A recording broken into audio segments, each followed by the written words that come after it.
I think, my fear is that if they are honest enough, that they should be thinking we are all that people of the state deserve is responsible government who can handle the crisis, not allow this statelessness to go on forever, and enough is enough.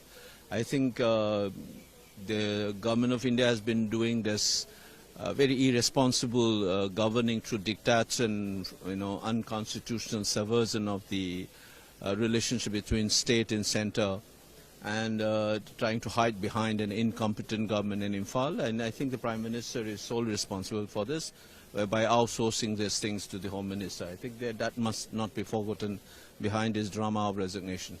So how do you see the next political discourse in your state now? This is what I think we have been demanding, that there should be a government who is responsible, who can handle this crisis. That's what we are expecting now. So do you think that somebody